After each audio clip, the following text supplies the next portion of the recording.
Dear students, ఈరోజు 8th class Madhuravani అనే లెసన్లో రహీం గారు చెప్పిన పద్యాలు చూద్దాం. గతంలో చేసిన వీడియోలో మధురవాణిలోనే తులసీదాస్ గారు రాసిన పద్యాలు దోహేలు చెప్పుకున్నాం. ఇప్పుడు అందులోనే అదే పాఠంలో రహీం గారు చెప్పిన 2 దోహేలు ఉన్నాయి, వాటి గురించి చూద్దాం.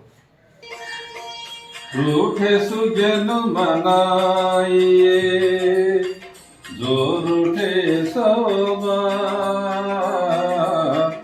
रूठे सुजन मनाइए जो रूठे सोबा, रही मन फिर फिर कोइए टूटे मुकुता,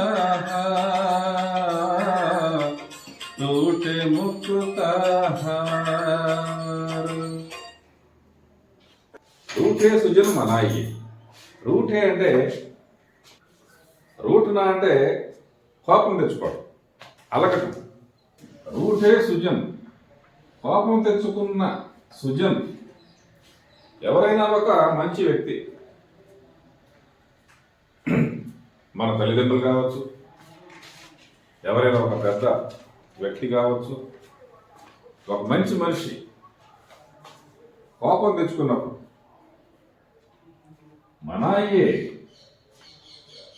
మీరే నచ్చజెప్పండి, మీరే బ్రతిమాలండి.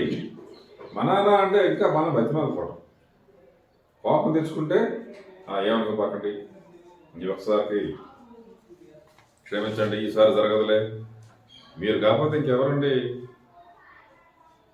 నన్ను అర్థం చేసుకునేది, మీరు కూడా కోప్పడితే ఎట్లాగండి. ఈ విధంగా మనము వాళ్ళని బ్రతిమాలుకోవాలి. సుజన్ అంటే ఒక మంచి వ్యక్తి, ఒక పెద్ద మనిషి, ఒక గౌరవించదగిన వ్యక్తి. అది మన బంధువర్గంలో కావచ్చు, బయట కావచ్చు, స్కూల్లో టీచర్స్ కావచ్చు, ఎవరైనా కావచ్చు. మీ మేలు కోరే ఏ వ్యక్తి అయినా సరే కోపపడినప్పుడు మీ మీద మనాయే, బ్రతిమాలుకోవాల్సింది, నచ్చ చెప్పుకోవాల్సింది. జో రూఠే సౌబా, ఎన్నిసార్లు కోపం తెచ్చుకున్నాడు. సౌ అంటే ఎంత? 100 సార్లు అలిగినా, 100 సార్లు మీ మీద కోపం తెచ్చుకున్నా, 100 సార్లు మీరు బ్రతిమాలుకోవాల్సింది. ఏంటంటే అంత బాధ అనుకోబాకండి. ఆ వ్యక్తి మిమ్మల్ని అంత ప్రేమిస్తున్నప్పుడు మీకు ఎన్నిసార్లు అయినా సరే బ్రతిమాలుకోక తప్పదు. ఏమిటంత అవసరం? ఒక ఉదాహరణ చూద్దాం. రాహిమల్లో ఫిరి ఫిరి, ఫిరి ఫిరి అంటే అగైన్ అంటే అగైన్, మరలా మరలా పోయే, పోయే అంటే గూంతునా. గూంతునా అంటే ఒక మాలను గుస్తాం, మాలలో కదా ముత్యాలు కానీ దండలు, పూసల దండలు ఉంటాయి. మీకు పూసల దండలు దారాన్ని గుస్తామా, అది గూంతునా అంటే. పోయే అంటే అది.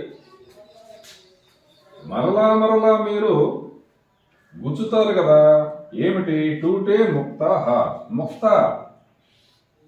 ముక్త అంటే మోతి అని, అంటే ముత్యాలు. హార్ అంటే గొలుసు. టూటే అంటే విరిగిపోవడం, తెగిపోవడం, కట్ అయిపోవడం. మీ దగ్గర ఒక ముత్యాల హారం ఉంది, పొరపాటు తెగింది అనుకోండి, కట్ అయిపోయింది, సరిపోతే పోయింది, అది వదులుకుంటారా? ఏం చేస్తారు? తిరిగి తిరిగి మరలా మరలా గుచ్చుతాం. ఒకసారి తెగిపోయింది, గుచ్చాము, మళ్ళీ వేసుకున్నాం మెడలో, మళ్ళీ 2 రోజుల తర్వాత మళ్ళీ పోయింది, కట్ అయిపోయింది. మనం గుచ్చాక ఇప్పుడు ఎందుకులే, అది వదులుకుంటారా? ఎన్నిసార్లు పడిపోయినా సరే అన్నిసార్లు మరలా ఎత్తుక్కొని జాగ్రత్తగా గుచ్చుకుంటాం. దారం సరిగ్గా లేదా, కొత్త దారం కొనుక్కొచ్చుకుంటాం. దారం అసలు ఇంకా బాగలేదా, అసలు దారం వద్దు అనుకుంటాం, పద్దాకి పోతుంది అని తీగలు లాంటివి ఉంటాయి, అవి తెచ్చుకుంటారు బలమైన. కానీ ముత్యాలను మాత్రం పోగొట్టుకోలేము. అదేవిధంగా ఒక గొప్ప మనిషి, గొప్ప వ్యక్తిని, మేలుకోరే వ్యక్తిని మనం పోగొట్టుకోకూడదు.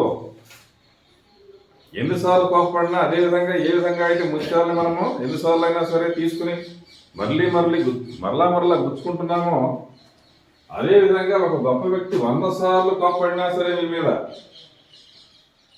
100 సార్లు అడిగినా సరే, కోపపడినా సరే, మీకు ఎంత బాధ వచ్చినా సరే, మీరు మాత్రము మనాయే, ఆయన బ్రతిమాలుకోవాల్సిందే. ఒక విలువైన వస్తువు కోసం మనం ఏం చేస్తున్నాం, ఎన్నిసార్లు అయినా సరే దాన్ని మరలా తెచ్చుకోవడానికి ప్రయత్నం చేస్తున్నాం. అట్లాగే ఒక విలువైన వ్యక్తి సుజన్ అంటే ఒక విలువైన వ్యక్తి కోసం మనము ఆయన బ్రతిమాలుకోవాల్సిందే. అంటే ఒక మనిషి మంచివాడని తెలిసిన తర్వాత మనం ఎంతో గౌరవంగా ఉండాలి, ప్రేమగా ఉండాలి. ఇది మొత్తం మీద సారాంశం. చిన్న చిన్న వాటికి ఒకవేళ ఆయన అలిగినా సరే, మన తల్లిదండ్రులు అలిగినా సరే, కోపడినా మనమే బ్రతిమాలుకోవాలి తప్ప వాళ్ళని ఎక్కువ బాధ పెట్టకూడదు. ఇది ఆయన చెప్పదలుచుకున్నాడు.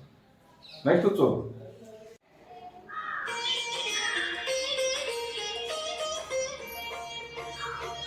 वीरहि मुनरो धन्य है परोपकारी अंग, वीरहि मुनरो धन्य है परोपकारी अंग, बाटन वारे को लगई जो मेहंदी को रंग,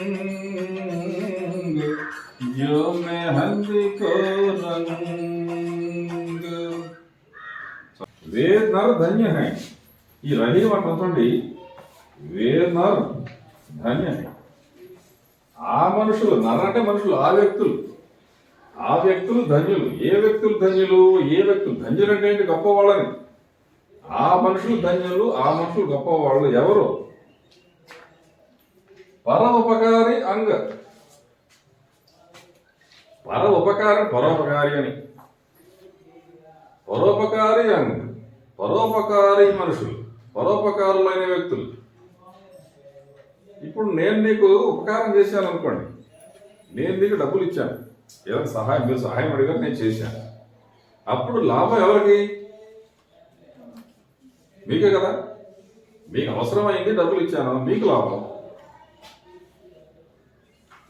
లేదు, మీకు ఏదన్నా, ఇప్పుడు మీలోనే ఒక అమ్మాయి, మీలోనే ఒక మీ క్లాస్మేట్ ఎగ్జామ్ రాస్తున్నారు, మీరు పెన్లో ఇంకైపోయింది, పెన్ అయిపోయింది, వెంటనే ఏం చేస్తాం? పక్క అమ్మాయిని అడుగుతాం, పక్కన ఫ్రెండ్ని. ఇచ్చారనుకోండి, ఎవరికి లాభం? మీకే లాభం. పెన్ అయిపోయిన వాడికి లాభం, అంటే తీసుకున్న వాడికి లాభం. కానీ ఇక్కడ చెప్పేది అది కాదు. పరోపకారి ధన్యులు. ఇచ్చిన వాడు ధన్యులు. ఇచ్చిన వాడికి మేలు జరుగుతుంది. అదేంటి? తీసుకున్న వాడికి మేలు జరుగుతుంది, ఇచ్చిన వాడికి మేలు అంటే జరిగింది. బాంటన వారేకో లాగై. బాంటన వారే అంటే బాంటనే వారే అని. బాంటనే వారే ఇచ్చేవాడు. బాంటనే వారేకో లాగై అవుతుందట. బాంటనే వాలే పెట్టేవాడికి, ఇచ్చేవాడికి అవుతుంది చేతికి. ఏమిటి? జో మెహందీకో రంగు. మెహందీ అంటే గోరింటాకు. గోరింటాకు బాంటన అంటే పెట్టడం.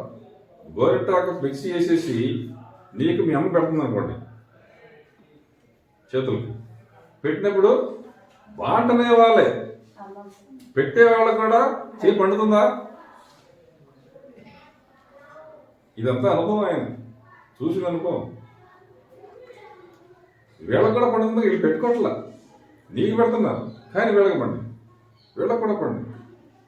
అదేవిధంగా ఎవరైతే హెల్ప్ చేస్తారో, హెల్ప్ చేసేవాడికి లాభం వస్తుంది. ఎట్లా లాభం వస్తుంది? డబ్బులు రావు కదా, మంచితనం, మంచి పేరు వస్తుంది, మంచి మిగులుతుంది మనకి జీవితంలో.